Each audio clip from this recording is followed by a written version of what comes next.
Welcome back to my YouTube channel. ಈ ಒಂದು ಸೆಷನಲ್ಲಿ ಕರ್ನಾಟಕ ಸ್ಟೇಟ್ ಓಪನ್ ಯೂನಿವರ್ಸಿಟಿ ಕಡೆಯಿಂದ PhDಗೆ ಪಾರ್ಟ್ ಟೈಮ್ ಮತ್ತು ಫುಲ್ ಟೈಮ್ PhD ಮಾಡೋರಿಗೆ ಆಪ್ಷನ್ ಅಪ್ಲಿಕೇಶನ್ಸ್ ಓಪನ್ ಆಗಿದೆ. ಅದು ಏನಾಗಿದೆ, ಜಾನ್ ಸೈಕಲ್ 2024-25 ಜಾನ್ ಸೈಕಲಲ್ಲಿ ಓಪನ್ ಆಗಿದೆ. ಆಸಕ್ತಿ ಇರುವ ವಿದ್ಯಾರ್ಥಿಗಳು ಯಾರೇ ಆಗಿರಲಿ, ಡಬಲ್ ಡಿಗ್ರಿ ಕಂಪ್ಲೀಟ್ ಆಗಿರೋರು ಪ್ರತಿಯೊಬ್ಬರು ಅಪ್ಲಿಕೇಶನ್ ಹಾಕ್ಕೋಬೋದು. ಅದರದ್ದು ನೆಕ್ಸ್ಟ್ ಪ್ರೋಸೆಸ್ ಏನಿದೆ ಅಂತ ಹೇಳ್ಬಿಟ್ಟು ಈಗ ನೋಡ್ತಾ ಹೋಗೋಣ. ಅಪ್ಲಿಕೇಶನ್ ನೋಡಿ, ಇನ್ವೈಟ್ ಮಾಡಿರೋದು ಅಪ್ಲಿಕೇಶನ್ ಬಂದು ಇಲ್ಲಿ ನೋಡಿ, ಜಾನ್ ಸೈಕಲ್ 2024 ಇಲ್ಲಿ ಜಾನ್ ಸೈಕಲ್ 2024 ಇದೆ ನೋಡಿ. ಅಂದರೆ PhDಗೆ ಅಪ್ಲಿಕೇಶನ್ ಯಾರು ಬೇಕೋ ಅಪ್ಲೈ ಮಾಡ್ಬೋದು. ಇದು ಬಂದು ಜಾನ್ ಸೈಕಲ್ 2024-25 PhDಗೆ. PhDನಲ್ಲಿ ಕೋರ್ಸಸ್ ಯಾವ್ದಾದ್ರು ಬರುತ್ತೆ ಅಂದರೆ Kannada, history, economics, sociology, ancient history and anthropology, mass communication, political science, commerce, management, chemistry, geography, biotechnology, biochemistry, microbiology, information technology ಮತ್ತು ಬಾಟ್ನಿ. ಇಷ್ಟು ಕೋರ್ಸ್ಗೂ ಯಾರನ ಆಗಲಿ ಈ ಕೋರ್ಸಸ್ಸಲ್ಲಿ PhD ಮಾಡಬೇಕು ಅಂದ್ಕೊಂಡಿರೋರು ಪ್ರತಿಯೊಬ್ಬರು ಕೂಡ ಅಪ್ಲಿಕೇಶನ್ ಹಾಕ್ಕೋಬೋದು. ಈ ಅಪ್ಲಿಕೇಶನ್ ಪ್ರೋಸೆಸ್ ಯಾವ ಥರ ಇರುತ್ತೆ, ಎಲ್ಲಿ ಡೌನ್ಲೋಡ್ ಮಾಡ್ಕೋಬೇಕು, ಏನು ಅನ್ನೋದನ್ನು ನೋಡ್ತಾ ಹೋಗೋಣ. ಈ ಅಪ್ಲಿಕೇಶನ್ ಹಾಕಬೇಕಾದ್ರೆ ಯಾರ್ಯಾರು ಎಕ್ಸಾಮ್ಟೆಡ್ ಇರ್ತೀರ, PhDಗೆ ಎಕ್ಸಾಮ್ ಬರೆಯೋದಕ್ಕೆ ಯಾರ್ಯಾರು ಎಕ್ಸಾಮ್ಷನ್ ಇರ್ತೀರ, ಯಾರ್ಯಾರು ಎಕ್ಸಾಮ್ ಬರೀಬೇಕು ಅಂತ ನೋಡ್ತಾ ಹೋಗೋಣ. ಈ ಒಂದು ಸೆಷನಲ್ಲಿ ನೋಡಿ, ಇಲ್ಲಿ ಕಾಮನ್ ಎಂಟ್ರೆನ್ಸ್ ಟೆಸ್ಟ್ ಬಂದು KSYO ಅವರು ನಡೆಸ್ತಾರೆ.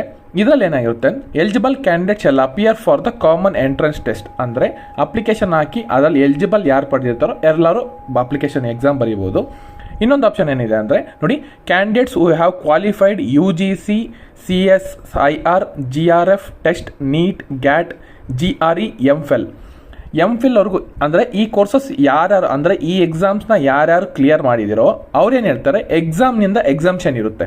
ಇಲ್ಲಿ ನೋಡಿ, they shall be exempted from the examination. ಇಲ್ಲಿ ಆಪ್ಷನ್ ಇದೆ ನೋಡಿ, ಇಲ್ಲಿದೆ ನೋಡಿ, CET ಎಕ್ಸಾಮ್ನಿಂದ ಎಕ್ಸಾಮ್ಷನ್ ಪಡ್ಕೊಂಡಿರ್ತಾರೆ. ಬಟ್ ಏನಾಗುತ್ತೆ, ವೈವೋ ಮಾತ್ರ ಕಂಪಲ್ಸರಿ ಅಟೆಂಡ್ ಮಾಡಲೇಬೇಕು. ಎಕ್ಸಾಮ್ನಿಂದ ಮಾತ್ರ ಅವ್ರಿಗೆ ಎಕ್ಸಾಮ್ಷನ್ ಇರುತ್ತೆ.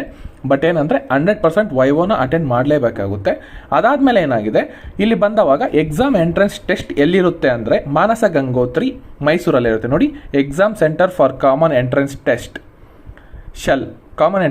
Karnataka state open university campus, Mysuru only. ಅಂದರೆ ಮೈಸೂರಲ್ಲಿರೋ ಮಾನಸ ಗಂಗೋತ್ರಿ ಯೂನಿವರ್ಸಿಟಿ ಅಂದರೆ ಕಾಲೇಜಲ್ಲಿ ಮಾತ್ರ ನಿಮಗೆ ಎಂಟ್ರೆನ್ಸ್ ಟೆಸ್ಟ್ ಇರುತ್ತೆ. ಈ ಟೆಸ್ಟ್ ಮುಗಿದ ಮೇಲೆ, ಫಾರ್ ಎಕ್ಸಾಂಪಲ್ ಈ ಟೆಸ್ಟ್ ಮುಗಿದ ಮೇಲೆ ನಿಮ್ಗೆ ಯಾರ್ಯಾರು ಕ್ವಾಲಿಫೈ ಆಗಿರ್ತಾರೋ ಅವ್ರಿಗೆ ಏನಾಗಿರುತ್ತೆ, PhDಗೆ ಆಪ್ಷನ್ ಕೊಡ್ತಾರೆ. ಇದರಲ್ಲಿ ಎಕ್ಸಾಮ್ ಫೀಸ್ ಏನು ನೋಡ್ತಾ ಬರೋದಾದರೆ, ಅಪ್ಲಿಕೇಶನ್ ಫೀಸ್ ಏನು ನೋಡ್ತಾ ಬರೋದಾಗಲೇ ನೋಡಿ, ಇಲ್ಲಿ ಅಪ್ಲಿಕೇಶನ್ನ KSYO ವೆಬ್ಸೈಟಲ್ಲಿ ಡೌನ್ಲೋಡ್ ಮಾಡ್ಕೋಬೇಕು. ಪ್ರತಿಯೊಬ್ಬರು ಹೋಗಬೇಕಾಗುತ್ತೆ, KSYO ವೆಬ್ಸೈಟಲ್ಲಿ ಡೌನ್ಲೋಡ್ ಮಾಡ್ಕೋಬೇಕಾಗುತ್ತೆ.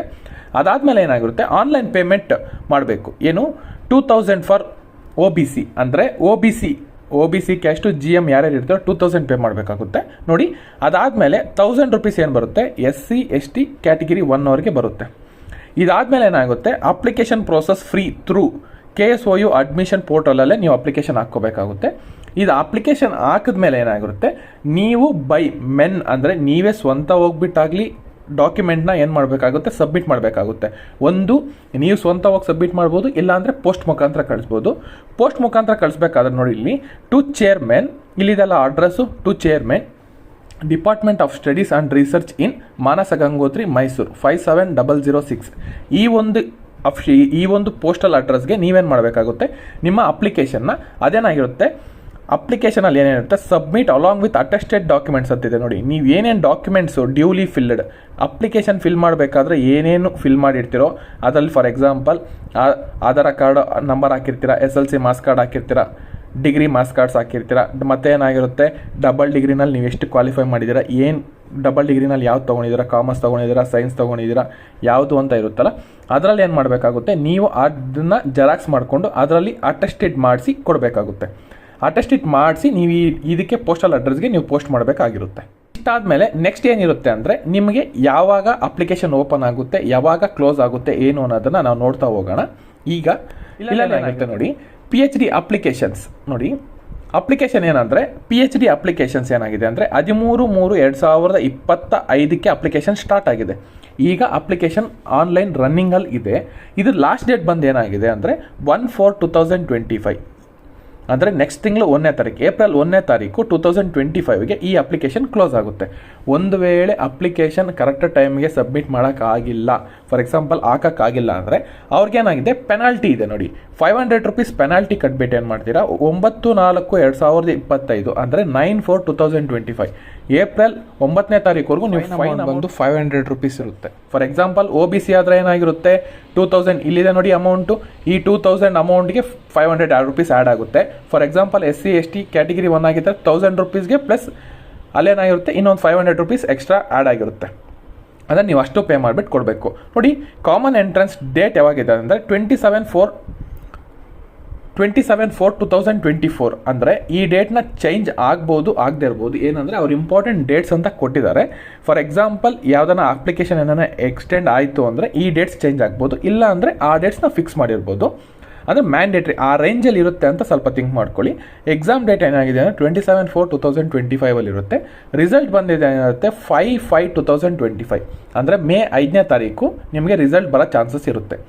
ಒಂದು ವೇಳೆ ಮೇನಲ್ಲಿ ರಿಸಲ್ಟ್ ಬಂತು ಅಂದರೆ ಅವ್ರೇನು ಮಾಡ್ತಾರೆ, ಸೆಲೆಕ್ಟೆಡ್ ಕ್ಯಾಂಡಿಡೇಟ್ಸ್ ಅಂದರೆ ಯಾರು ಪಾಸ್ ಆಗಿದ್ದಾರೆ ಏನು ಅವ್ರನ್ನ ಸೆಲೆಕ್ಟೆಡ್ ಕ್ಯಾಂಡಿಡೇಟ್ಸ್ನ ಏನು ಮಾಡ್ತಾರೆ, ಅದೊಂದು ಸೆಲೆಕ್ಷನ್ ಲೀಸ್ಟ್ ಬಿಡ್ತಾರೆ. ಸೆಲೆಕ್ಷನ್ ಲೀಸ್ಟ್ ಬಿಟ್ಟ ಮೇಲೆ ಏನಾಗಿರುತ್ತೆ ಅವ್ರು ಮಾಡ್ತಾರೆ ಕೌನ್ಸಿಲಿಂಗ್ ಫಾರ್ ಸೂಪರ್ವೈಸರ್ ಅಲಾಟ್ಮೆಂಟ್ ಅಂತ ಬರುತ್ತೆ. ಇವಾಗ ಏನಾಗಿರುತ್ತೆ, ನೀವು ಸೆಲೆಕ್ಷನ್ ಲೀಸ್ಟಲ್ಲಿ ಬಂದಿರ್ತೀರ, ಅದಾದಮೇಲೆ ಏನಾಗಿರುತ್ತೆ ಕೌನ್ಸಿಲಿಂಗ್ ಫಾರ್ ಸೂಪರ್ವೈಸರ್ ಅಲಾಟ್ಮೆಂಟ್ ಅಂತ ಬರುತ್ತೆ. ಅಲಾಟ್ಮೆಂಟ್ ಸೀಟ್ಸ್ ನಿಮ್ಗೆ ಯಾರ್ಯಾರು ಅಲಾಟ್ ಆಗಿದ್ದಾರೆ ಅಂತ ಏನು ಮಾಡ್ತಾರೆ 25/2025 ಅಂದರೆ ನಿಮಗೆ ಮೇ ಒಳಗಡೆ ನಿಮಗೆಲ್ಲ ಪ್ರೋಸೆಸ್ಸು ಮುಗಿದೋಗಿರುತ್ತೆ. ಫಾರ್ ಎಕ್ಸಾಂಪಲ್ ನೋಡಿ ನೀವೇನು ಮಾಡ್ತಾ ಇದ್ದೀರಾ, ಮಾರ್ಚಲ್ಲಿ ಅಪ್ಲಿಕೇಶನ್ ಆಗ್ತಾ ಇದ್ದೀರಾ, ಮೇ ಒಳಗಡೆ ನಿಮಗೆ PhD ಅಪ್ಲಿಕೇಶನ್ಸ್ ಎಲ್ಲ ಫುಲ್ಫಿಲ್ ಆಗೋಗಿರುತ್ತೆ. ನೀವು ಪಾರ್ಟ್ ಟೈಮ್ ಅಥವಾ ಫುಲ್ ಟೈಮ್ ಯಾವ್ದು ಬೇಕು ಅಂತ ನೀವು ಡಿಸೈಡ್ ಮಾಡ್ಕೋಬೋದು.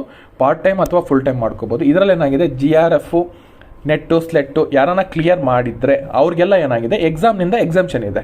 ಆ ಕಾರಣಕ್ಕೆ ಏನು ಮಾಡ್ತೀರಾ ನೋಡಿ, ಎಕ್ಸಾಮ್ಷನ್ ಇಲ್ಲಿನಿಂದ ಬಂದವಾಗ ಏನಾಗಿದೆ ನೋಡಿ, exempted for appearing to CET ಅಂದರೆ ಇಲ್ಲಿ ನೋಡಿ UGC CSIR GRF test NET GAT GRM GRE MPhil ಇವ್ರಿಗೇನಾಗಿದೆ ಎಕ್ಸಾಮ್ಷನ್ ಇರುತ್ತೆ, ಎಕ್ಸಾಮ್ಷನ್ ಇರುತ್ತೆ. ಬಟ್ ಏನಾಗಿದೆ however they shall appear for the interview or YO ಅಂತಿದೆ. ಏನಂದರೆ ಅವರು ಎಕ್ಸಾಮ್ಗೆ ಮಾತ್ರ ಎಕ್ಸಾಮ್ಷನ್ ಇರ್ತಾರೆ, ಬಟ್ YOಗೆ ನಿಮ್ಮ ಜೊತೆ ಬಂದೇ ಬರ್ತಾರೆ. ಆ ಕಾರಣಕ್ಕೆ ಯಾರೇ ಆಗಿರಲಿ ನೆಟ್ಟು ಸ್ಲೆಟ್ಟು ನಂದು ಕ್ಲಿಯರ್ ಆಗಿಲ್ಲ ನಾನು ಅಪ್ಲೈ ಮಾಡೋಕ್ಕಾಗಲ್ಲ ಅಂತ ಏನಾನ ಅಂದ್ಕೊಳ್ಳೋ ಅವಶ್ಯಕತೆ ಇರಲ್ಲ. ಪ್ರತಿಯೊಬ್ಬರು ಯಾರೇ ಆಗಿರಲಿ ಡಬಲ್ ಡಿಗ್ರಿ ಕಂಪ್ಲೀಟ್ ಮಾಡಿರೋರು ಯಾರೇ ಆಗಲಿ ಅಪ್ಲೈ ಮಾಡ್ಕೋಬೋದು. ಆ ಒಂದು ಆಪ್ಷನ್ನು ನಿಮಗೆ KSOU ಕೊಟ್ಟಿದೆ. Any doubts any information related ಇದ್ದಿದ್ದವಾಗ ಏನು ಮಾಡ್ತೀರಾ, KSOU ಅಫಿಷಿಯಲ್ ವೆಬ್ಸೈಟ್ಗೆ ಹೋದವಾಗ ನಿಮ್ಗೆ ಏನಾಗುತ್ತೆ KSOU ಅಫಿಷಿಯಲ್ ವೆಬ್ಸೈಟಲ್ಲಿ ನಿಮಗೆ ಫುಲ್ ಇನ್ಫಾರ್ಮೇಷನ್ ಅಂದರೆ ಅಪ್ಲಿಕೇಶನ್ ಯಾವ ಥರ ಇದೆ ಏನು ನೀವೆಲ್ಲಿ ಡೌನ್ಲೋಡ್ ಮಾಡ್ಕೋಬೇಕು, ಫೀಸ್ ಏನು ಪೇ ಮಾಡಬೇಕು ಅಂತೆಲ್ಲ ನಿಮ್ಗೆ ಅಫಿಷಿಯಲ್ ವೆಬ್ಸೈಟಲ್ಲಿ ಇರುತ್ತೆ. ಆ ವೆಬ್ಸೈಟ್ಗೆ ಹೋಗ್ಬಿಟ್ಟು ನೀವು ಇನ್ಫಾರ್ಮೇಷನ್ ತೊಗೋಬೋದು. Thanks for watching. ನಿಮಗೆ ಇದೇ ಥರ ಯೂಸ್ಫುಲ್ ಇನ್ಫಾರ್ಮೇಷನ್ ಬೇಕು ಅಂದರೆ ನನ್ನ ಚಾನಲ್ಗೆ ಸಬ್ಸ್ಕ್ರೈಬ್ ಆದವಾಗ ಏನಾಗಿರುತ್ತೆ ನಿಮಗೆ ಬೆಲ್ ಐಕಾನ್ ಮೇಲೆ ಕ್ಲಿಕ್ ಮಾಡ್ಕೊಂಡಾಗಿರುತ್ತೆ. ನೋಟಿಫಿಕೇಷನ್ಸ್ ಯಾವುದೇ ಆಗಲಿ ಎಜುಕೇಷನ್ ರಿಲೇಟೆಡ್ ನೋಟಿಫಿಕೇಷನ್ಸ್ ಬಂದವಾಗ ನಿಮಗೆ ಆಟೋಮೆಟಿಕ್ಕಾಗಿ ಅಪ್ಡೇಟ್ ಆಗುತ್ತೆ. Thank you.